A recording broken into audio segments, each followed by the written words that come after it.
તો આ તરફ અમદાવાદની અંદર મહાનગરપાલિકાનો અણઘડ વહીવટ જોવા મળી રહ્યો છે। જે રીતે વરસાદ વરસી રહ્યો છે અને વરસાદ રોકાયાના કલાકો બાદ પણ અંડરપાસ પાણીની અંદર ગરકાવ છે। જોઈ શકાય છે આ દ્રશ્યોની અંદર જેટલું પાણી અહીં ભરાયેલું છે જોવા મળી રહ્યું છે। વરસાદ રોકાયા બાદ પણ આ સ્થિતિ અહીં જોવા મળી રહી છે। અંડરપાસ હજી પણ પાણીની અંદર ગરકાવ છે।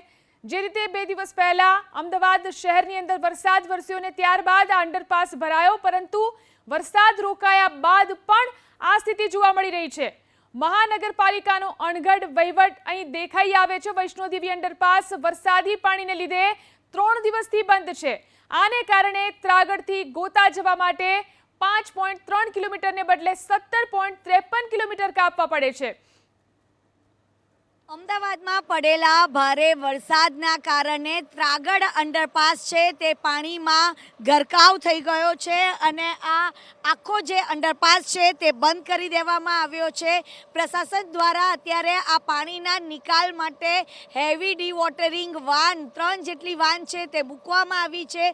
તો બીજી તરફ છે અહીંયા આગળ ફાયરની જે વોટર બાઉઝર છે તે પણ અહીંયા આગળ મૂકવામાં આવ્યું છે। જોકે આ પાણીનો નિકાલ કરવા માટે પ્રશાસન દ્વારા પ્રયાસ કરવામાં આવી રહ્યા છે, પરંતુ છેલ્લા 3 દિવસથી આ અંડરપાસ બંધ છે। તેના કારણે જે વાહન ચાલકો છે તેમને ભારે હાલાકીનો સામનો કરવો પડી રહ્યો છે, કારણ કે ત્રાગડથી ગોતા જવા માટે જે 5 કિલોમીટરની બદલે 12 કિલોમીટર સુધી ફરવું પડી રહ્યું છે અને આ જેટલું પણ પાણી છે તેનો નિકાલ ત્રાગડ ગામમાં કરવામાં આવે છે તો ગામમાં પણ પાણી ભરાઈ ગયા છે। આપની સાથે અહીંયા આગળ કેટલાક વાહન ચાલકો છે તે પણ અત્યારે જોવા માટે આવ્યા છે કે સમસ્યા આખરે શું છે। ભાઈ, કેટલી મુશ્કેલ પડે છે, કારણ કે સતત 3 દિવસથી આ અંડરપાસ છે તે બંધ કરવામાં આવ્યો છે?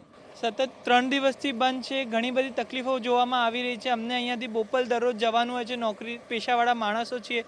અમને 12-15 કિલોમીટર ફરીને જવું પડે છે, કેમ કે અહીંયાથી ત્રાગડ બાજુ જઈએ ત્યાં પાણી મૂકેલું છે, ત્યાં આખું ભરાયેલું છે, ખાબચિયા પડી ગયા છે। રોડની ક્વોલિટી એવી છે કે બધા ગાડીઓ અંદર ધસાઈ જ ગઈ છે। પાણી એટલું બધું એટલે પડી રહ્યું છે કે કોઈને શું કહેવાય। અને એમાંથી અમને પછી રિવરફ્રન્ટ બાજુ નીકળવું પડે છે, ત્યાં જઈને અમને પછી ત્યાંથી અમે લોકો બોપલ જઈએ છીએ, એટલે અમારો ઓલમોસ્ટ 1.5 થી 2 કલાકનો એક્સ્ટ્રા રન થાય છે। એમાં પાછું કામકાજી માણસોને નીંદર મેનેજ કરવી, પછી અહીંયા આવીને કામ કરવું, તો આ બધું બહુ જ સ્ટ્રેસફુલ થઈ ગયું છે। ગાડી વાપરવી, ગાડીઓમાં ખર્ચો થાય છે, કાલે ગાડી લઈને ગયા પાણીમાં ભરાઈ જાય છે, બગડે છે, તે બધું પણ અમારે જોવાનું આવે છે। તે ઘણી બધી પ્રોબ્લેમ અમને જોવાની થઈ રહી છે હાલમાં। અત્યારે પાણીનો નિકાલ છે તે ત્રાગડ ગામમાં કરવામાં આવી રહ્યો છે। તમને લાગે છે કે આ 2 દિવસમાં આ અંડરપાસ ખાલી થશે? પાણીની ક્વોન્ટિટી જોઈને લાગતું નથી 2 દિવસમાં આનો નિકાલ થાય એવું કંઈક છે, અને એમાંય પાછું વરસાદ ઓછું થવાનું નામ લેતો નથી। તો થોડુંક જો આના એફર્ટ્સ વધારી શકે તો સારું છે, કેમ કે આ એકલો જ અંડરપાસ છે, અહીંયાથી આપણે હાઈવે ટચ કરી શકાય એવું કંઈક। તો મને લાગતું નથી 2 દિવસમાં આનું કંઈક થશે ને એમાંય પાછું ઉપાડીને ત્રાગડ ગામ બાજુ નાખે છે। कितनी दिक्कतें आ रही है?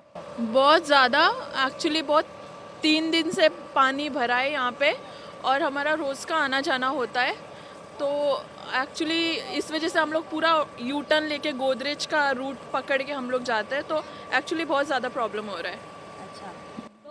જે રીતે અહીં આગળ પાણી ભરાઈ ગયું છે તેના કારણે જે વાહન ચાલકો છે તેમને હાલાકીનો સામનો કરવો પડી રહ્યો છે, કારણ કે 3 દિવસથી તો આ અંડરપાસ છે તે પાણીમાં ગરકાવ થઈ ગયો છે અને તેને જ લઈને લોકોને 12 થી 15 કિલોમીટર સુધી ફરવું પડે છે અને તેના કારણે લોકો મુશ્કેલીમાં મુકાય છે। બીજી તરફ ત્રાગડ ગામમાં આ પાણીનો નિકાલ કરવા માટે આવી રહ્યો છે, ત્યારે ગામમાં પણ પાણી ભરાયા છે, સ્થાનિકો હેરાન પરેશાન છે।